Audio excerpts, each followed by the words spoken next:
live on YouTube.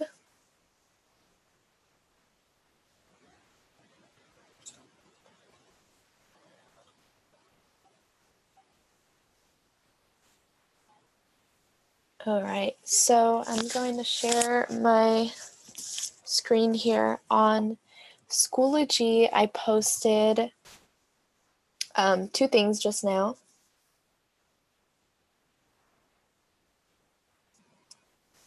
Okay, let's see. Share the screen.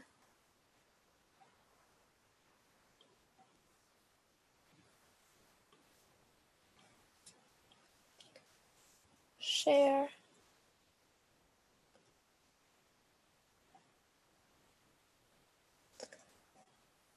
Okay, so all the way at the bottom where it says AP review, I've added derivatives review. So those are the notes that we're going to kind of go through, just a few examples to recall derivatives and what they're all about. But the resource that I want to show you and talk about really quickly here is called When You See This. So if you click on that, something should open up. Why is it not opening up? For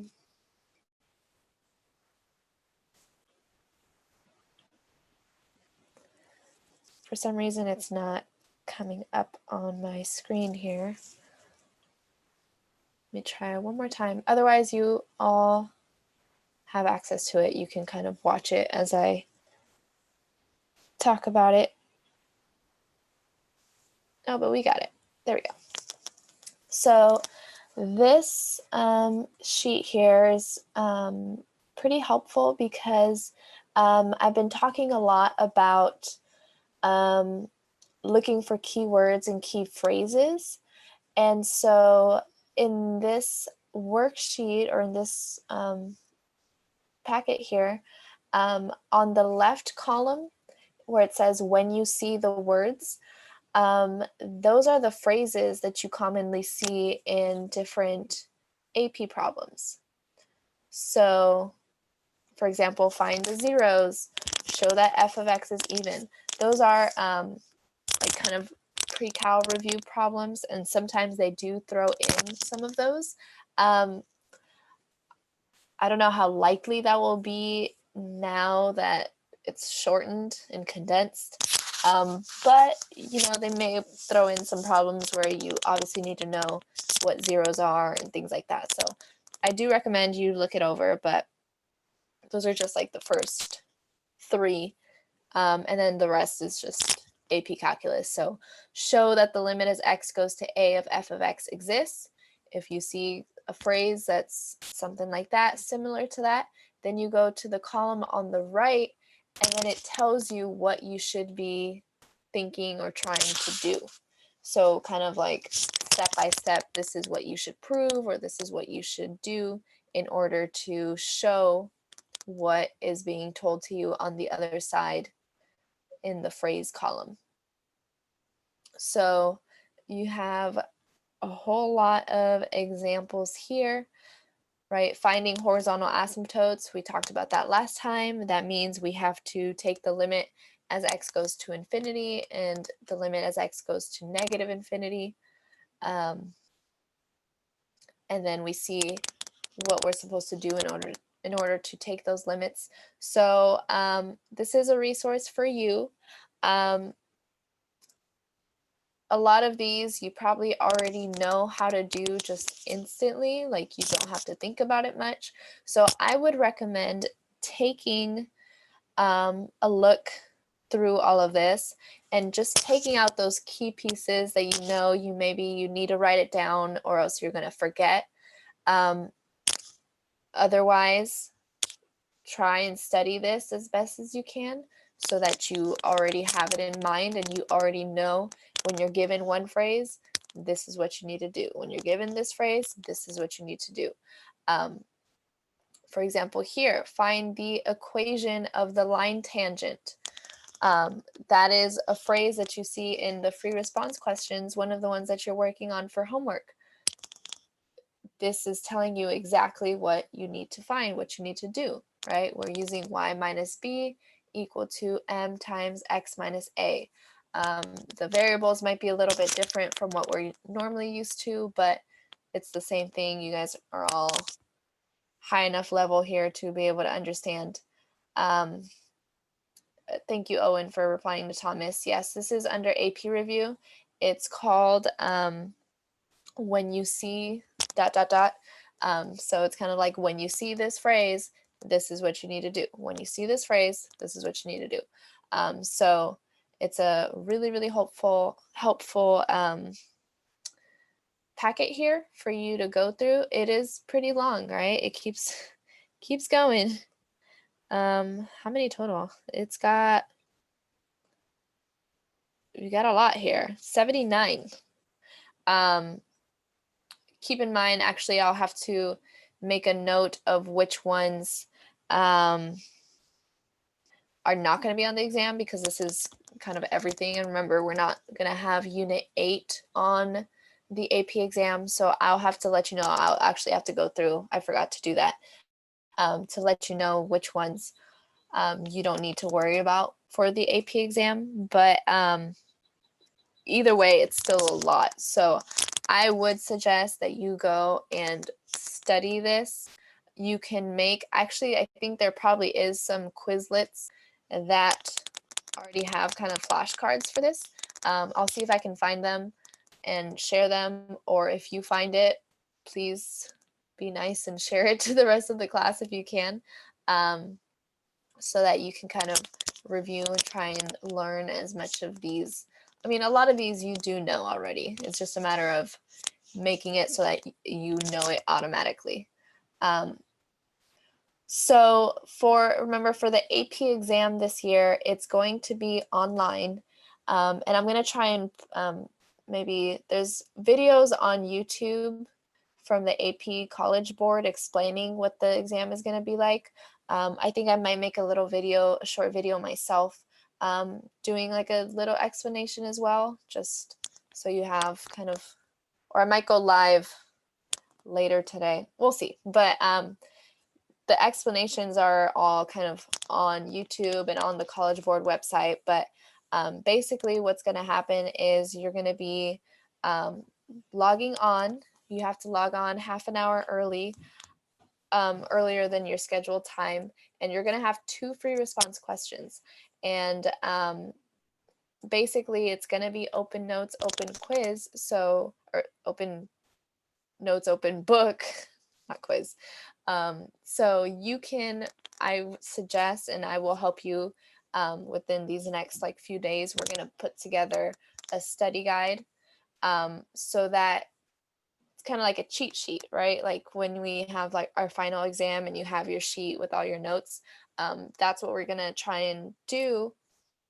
But keep in mind, it's only going to be 45 minutes, and you're going to have 2 problems, and each problem is going to have part A, part B, part C, right? So it is a lot that you're going to have to go through. You don't want to spend half the time just going through. Like if you're just going to print this sheet out, you're going to have to go through 79 different phrases in order to find the phrase that you're looking for. I mean, I'm not saying don't have it. You definitely have it there in case you need to look back to it, but I would say also go through it, pick out the ones that you know you're struggling with, that you want to write down yourself perhaps, or highlight so that you can find it more easily, and then the other ones you kind of just know already. So that's my tip kind of for preparing for the exam, how to use this packet here. Okay. Are there any other questions about the AP exam, how that'll work, or this review, or this worksheet here? Oops.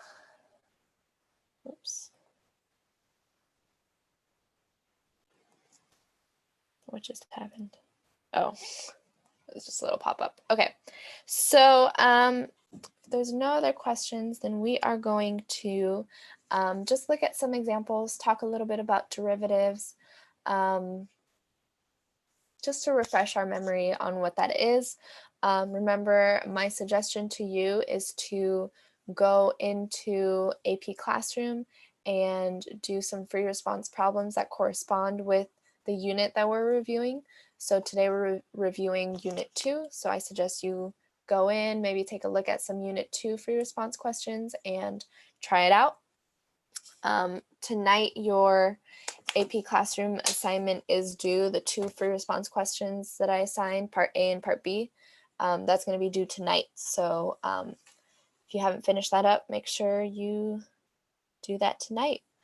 We are going to start out talking about the limit definition of the derivative, because this is the definition that kind of bridged the gap for us between limits and derivatives, and kind of makes that connection for us here.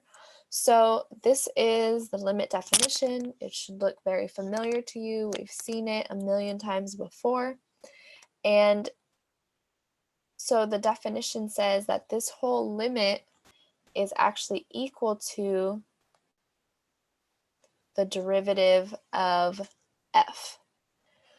And so this helps us when it comes to finding limits, because now that we know how to find derivatives, if we see a limit that is in the form of this definition, then instead of having to go through the work of finding the limit, all we have to do is take the derivative of the function. So I'm going to show you here how that works. This is in the limit definition form. If, let's say, you just see this problem and maybe you don't notice, maybe you don't see that it's in the limit form, you would have to solve this limit just using our limit techniques. So the technique here would be to obviously direct substitution first, but that would give us a 0 in the denominator.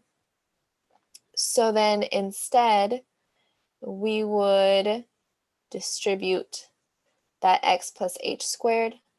So that would give us x squared plus 2xh plus h squared. I don't need the parentheses. And this is a minus x squared at the end, all divided by h. So now looking to see what cancels, x squared minus x squared goes to 0. So I have the limit as h goes to 0. There's an h in common with those two terms that I have.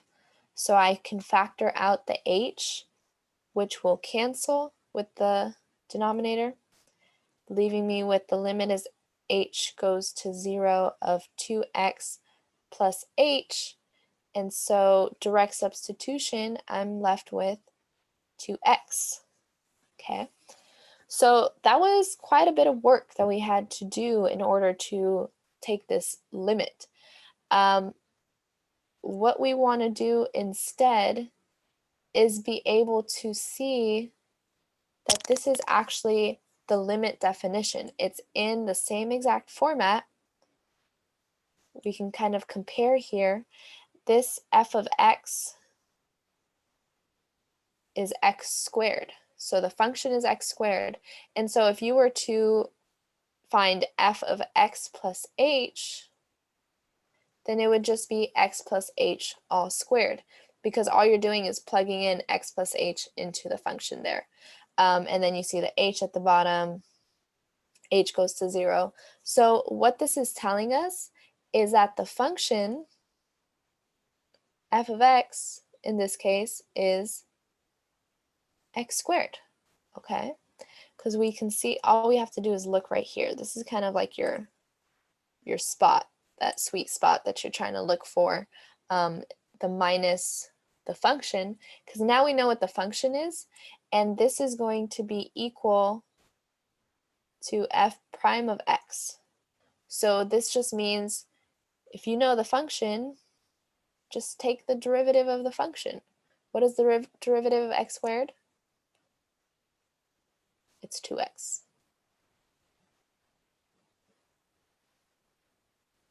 So which one would you prefer to do?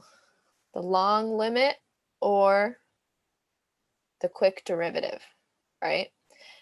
This is the connection that we are being called to see for the AP exam, is if I give you a limit like this, you should be able to determine what is the function and then take the derivative of that function so that you don't actually have to do the whole limit.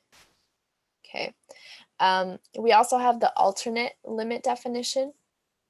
So with this definition, instead of the limit as h approaching 0, we have x approaching a, and then this is just the slope formula, f of x minus f of a divided by x minus a. So it's almost like saying the slope, the tangent line of a. So if we look at, and this is going to equal f prime of a. So that's the difference between the limit definition at the top and the alternate definition. With this limit definition, we're just getting that kind of general derivative that's an equation, right? It has an x in it. But with this alternate definition, we're plugging in a specific point. So we're finding the derivative at a specific point rather than the derivative for all of the x values. Okay, so in this case, this is going to be the same thing as the derivative of f at 3. And so what we need to figure out is what is our f of x here.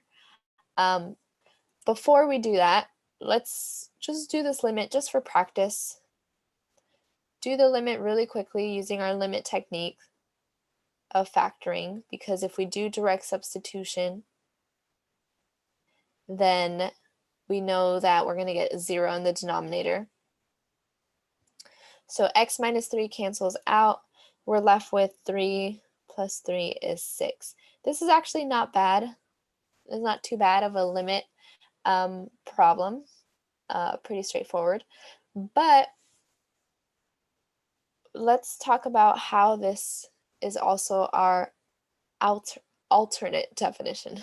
Alternate. So if we look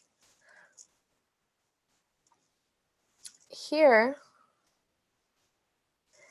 this is kind of our like sweet spot in the front now. So for this definition here, f of x was in the back, we're subtracting it. But in this case, it's in the front. So f of x is equal to x squared in this case. The same f of x as before, actually. And then you want to just make sure the pattern follows. So when we're subtracting f of a, that means we should be subtracting 3 squared, right? Because we have a 3 right there. X is approaching 3, and 3 squared is 9. So it does follow that pattern. And then at the denominator, we have x minus 3. So it follows exactly with this alternate definition. So what that means is we just need to find what f prime of 3 is. We already know f of x is x squared. We know the derivative of that is 2x. And so f prime of 3 is 2 times 3 equals 6. So we get that same thing there. Instead of actually doing anything with limits, all we had to do was take a derivative, find what the function is, and then find the derivative of that function and plug in the value of 3. Okay. Are there any questions on those problems? We're going to do some more examples doing kind of the same thing here.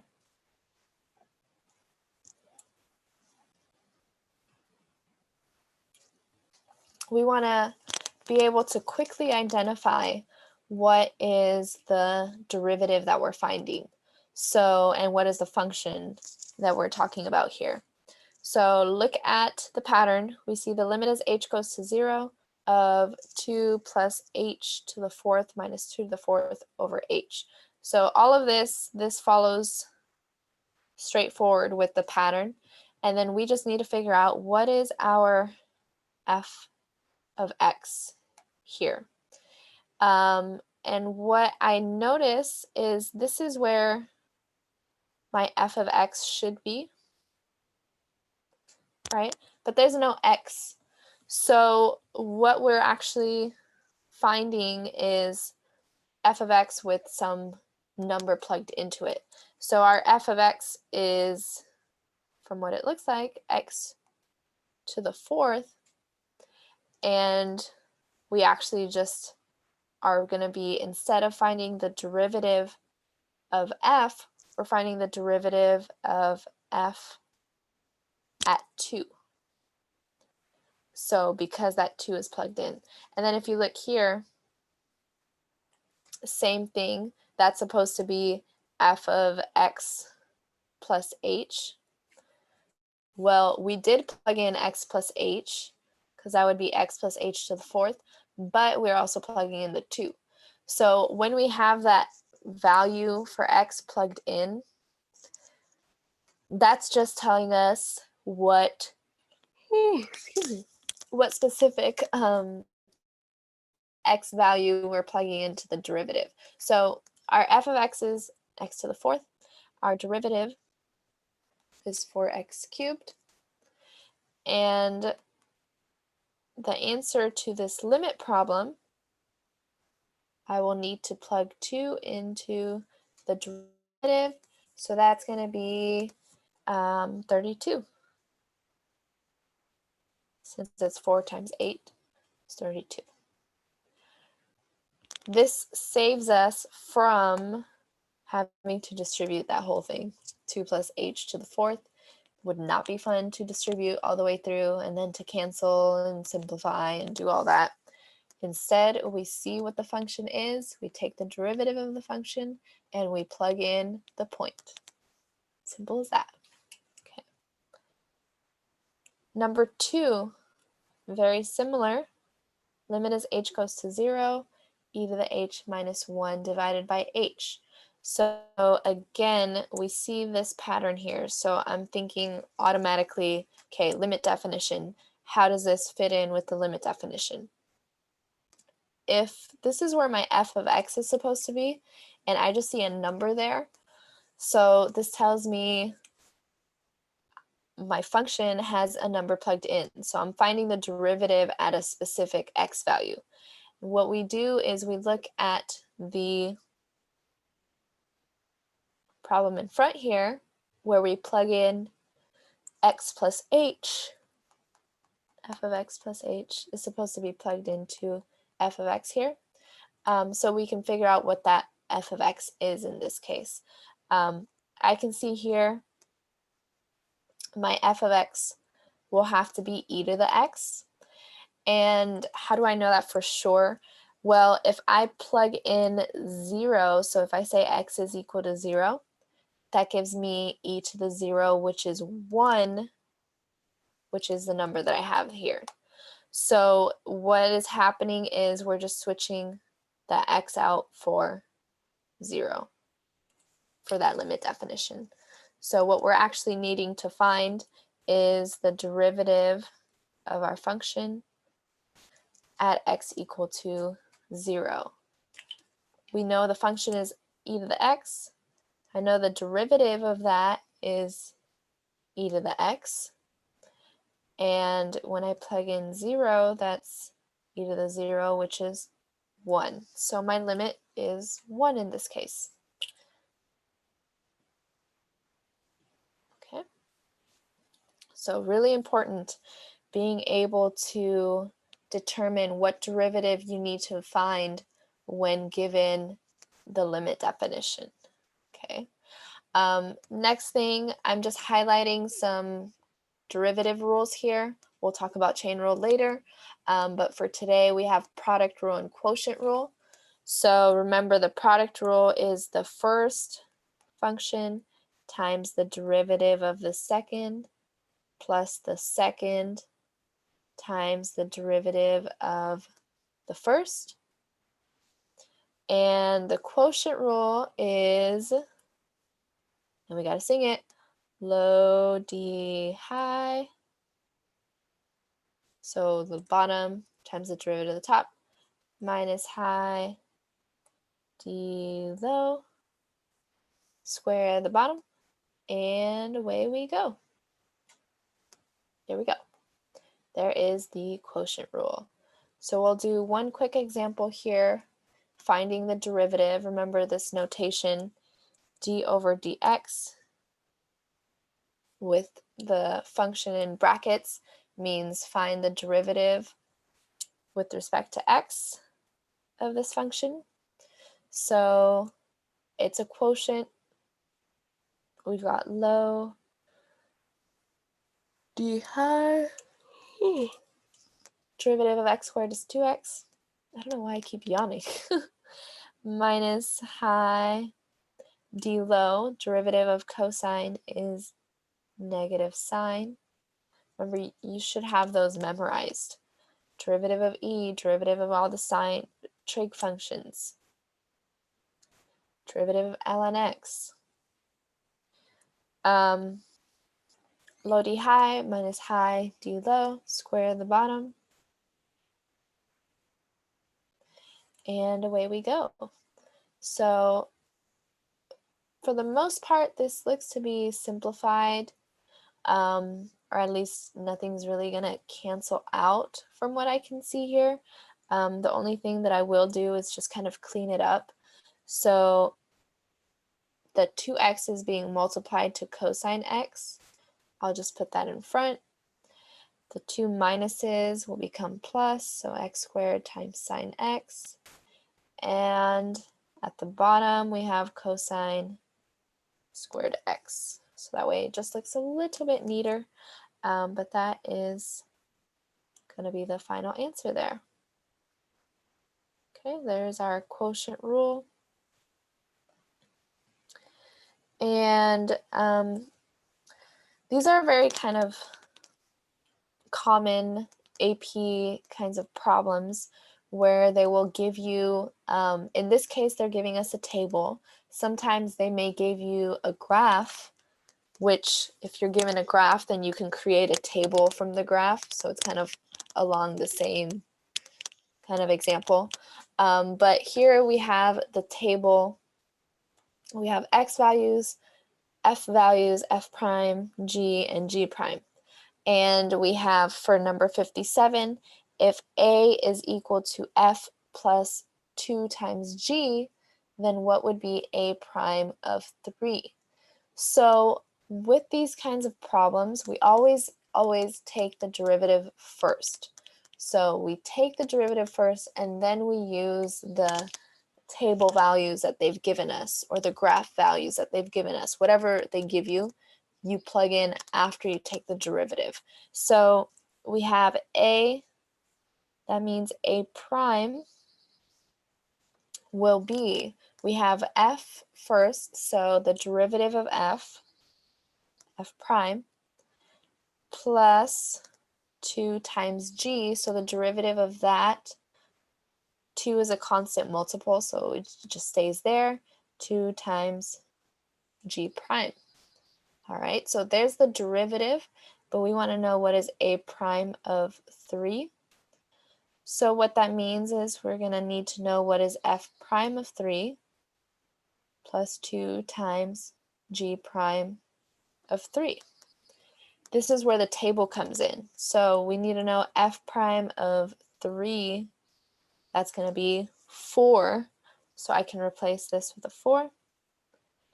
And then we need to know g prime of 3. So that's going to be -1. So we have 4 minus 2 is 2. That is our final answer. Okay. Remember, there's no multiple choice problems for the AP exam this year. However, a lot of the same content that was being asked as a multiple choice question will still be asked some way as a free response question. So we're just going to keep practicing this. B is equal to F times G, then what is B prime of 2? So again, we have to take the derivative first. So we need to know what B prime is. B is the multiplication of F times G. So that means B prime is going to be the derivative by product rule. We have the first times the derivative of the second plus the second times derivative of the first. And since we want B prime of 2, then we are going to plug in 2 to all of these problems here. F of 2, according to the table, is 5. So we've got 5 times G prime of 2 is negative 2. G of 2 is 1. And F prime of 2 is 3. So this will just be negative 10 plus 3 gives us negative 7. Okay. Let me know if you have any questions here. We're going to go ahead and just finish off these last two. And then we'll talk a little bit about differentiability. So D is equal to 1 over G. Then we want to determine what is D prime of 1. So we need to find what is D prime. We have 1 over G. You technically could use the quotient rule if you wanted to, but remember I always say rewrite these fractions if you can. So 1 over G is the same thing as G to the negative 1. So let's take the derivative of that instead. So this is going to be negative, oh, sorry, before I get into that, this is going to be technically a chain rule. And why is that going to be the case? Because G is its own function, right? And we have this function being raised to the negative 1. So the derivative here, we'd have to take the derivative of the outside, keep the inside, times the derivative of the inside. So derivative of the outside will be negative 1, keep the inside to the negative 2. Remember, we subtract 1 to take the power rule. And then times derivative of the inside, so times G prime. If I were to kind of rewrite this a little bit, this will technically just be rewritten as negative G prime divided by G squared, because that G to the negative 2 can just go down into the denominator and be positive. So this is the derivative, and we're trying to find D prime of 1. So technically we're finding G prime of 1, the negative on the outside, divided by G of 1 all squared. So take a look at that notation difference here. The prime is in between G and 1, right? Because that's where it always goes. And then the square is on the outside because we're squaring the whole thing. Okay, so just kind of be aware of that notation. And now we'll look at the table. G prime of 1 is negative 3. So we technically now have negative negative 3 divided by g of 1 squared. So g of 1 is 3, and then we have to square that. So basically 3 over 3 squared, because that becomes positive. And that will be 1/3. That's our answer. Okay. That one I really was a little bit tricky. I needed to point out to make sure that you realize that this is a product, sorry, not product rule, chain rule. The g is its own function, and then x to the negative 1 is the outside of that function. Okay, so that one's a little bit tricky. Last one here, square root of f of x. Then we want to find h prime of 3. So similar kind of idea, a similar trick here. We have to find h prime when our h is technically f of x to the 1/2 power. That's going to have to be a chain rule. So h prime will be 1/2 f of x to the negative 1/2 times f prime of x, because we had to take the derivative of the inside. And now we want to figure out what is h prime of 3. So let's see if we can clean this up just a little bit before we do anything. There's a negative exponent around f of x, and it's 1/2, so that's going to go in the denominator, and f prime will go up top. So it looks like that if we were to rewrite it. And since we're trying to find h prime of 3, then this will be f prime of 3 divided by 2 square root f of 3. Now we go back to the table. F prime of 3 is 4 divided by 2 times square root of f of 3, which is 10. So we've got root 10 at the bottom there. We'll simplify. 4 divided by 2 is 2, so we've got 2 root 10. D is our correct answer. Okay.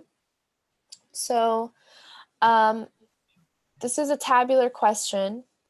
So it's testing not only the derivative, your knowledge of being able to take the derivative of any function, but also your knowledge of how do I read this table and how do I use this table and putting it all together.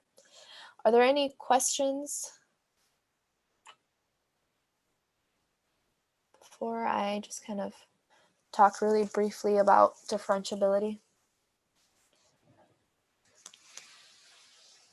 Okay. So just kind of at the end here, I want to talk about differentiability versus continuity. I know we just have like 2 more minutes left, but just really quickly here.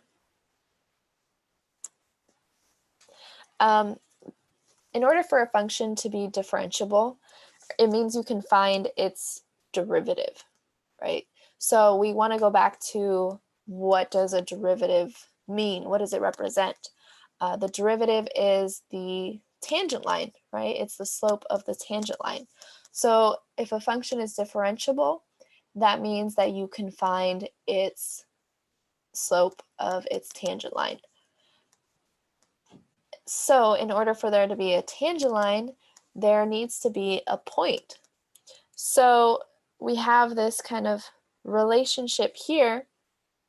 if a function is not continuous at a point, then it's automatically not differentiable, right? Because you can't find the tangent line or you can't find the slope of something that doesn't exist. So if it's discontinuous, it's automatically not differentiable.